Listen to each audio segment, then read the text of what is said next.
নেশায় ভাসছে ত্রিপুরা, চলছে লাগামহীন দুর্নীতি। মনে হচ্ছে দুর্নীতি একটা প্রাতিষ্ঠানিক রূপ পেয়েছে। বক্তা বাম যুব নেতা নবারুণ দেব।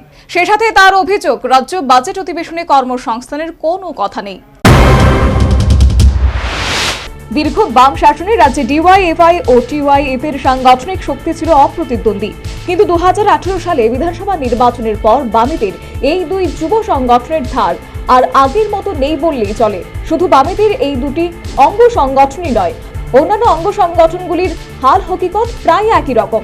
রাজনৈতিক বিশ্লেষকদের অভিমত, বিষয়টি সিপিএম অনুধাবন করে তাদের বিভিন্ন অঙ্গ সংগঠনগুলিকে ইস্যু ভিত্তিক ময়দানে ঝাঁপিয়ে পড়ার নিদান দিয়েছে। ডিওয়াইএফআই এবং টিওয়াইএফ এর উদ্যোগে 3 দফা দাবির ভিত্তিতে ডিএম অফিস চলো অভিযান কর্মসূচি অনুষ্ঠিত হবে আগামী 25 এপ্রিল। এই কর্মসূচিকে কেন্দ্র করে বুধবার আমবাসায় সিপিএম জেলা কার্যালয়ে অনুষ্ঠিত হয় বাম যুব কনভেনশন। কনভেনশনে ডিওয়াইএফআই রাজ্য সম্পাদক নবারুণ দেব, ডিওয়াইএফআই এর কেন্দ্রীয় কমিটির সম্পাদক চিন্তামোহন ত্রিপুরা, সিপিএম ধলাই জেলা কমিটির সম্পাদক অঞ্জন দাস, আমবাসা মহকুমা কমিটির সম্পাদক দীপঙ্কর ভৌমিক সহ অন্যান্যরা উপস্থিত ছিলেন।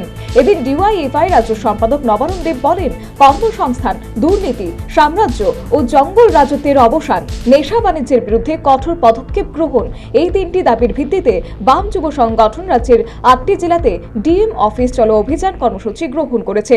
সেই সাথে বলেন, সরকার জেনে নিশ্চুপ, তাই সরকারের ঘুম ভাঙাতে এই কর্মসূচি। 40 লক্ষ মানুষের জনজীবনের প্রতিদিনকার সমস্যা। এক হচ্ছে কর্মসংস্থান, 2 নম্বর হচ্ছে নিরাপত্তা, একটা জঙ্গলের রাজত্ব চলছে, আইনের শাসন নেই। 3 নম্বর হচ্ছে নেশায় গোটা রাজ্য শেষ হয়ে যাচ্ছে, সমাজ ধ্বংস হয়ে যাচ্ছে।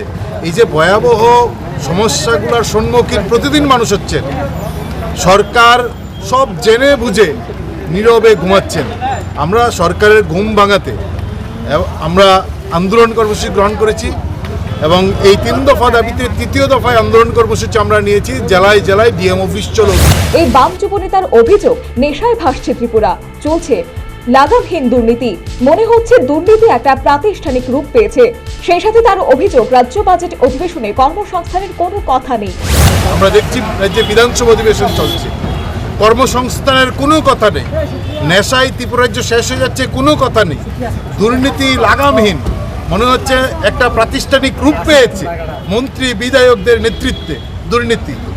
এর বিরুদ্ধে যখন আমাদের রাস্তার কথাগুলো বিধানসভায় বিরোধী দলনেতা যখনই তুলতে যাচ্ছেন, তখন বিরোধী দলনেতাকে চাপ তুলে মন্ত্রী আক্রমণ করছে।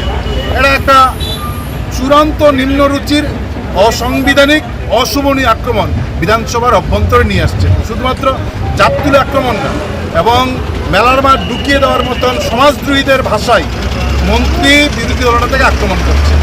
আমরা মনে করি মানুষের নজর ঘুরানো, কর্মসংস্থানের যে কাজ করছেন না সরকার, নেশায় যেভাবে ভাসছে গোটা রাজ্য, এটাকে আরও ভাসিয়ে দেওয়ার একটা সুগভীর পরিকল্পনা।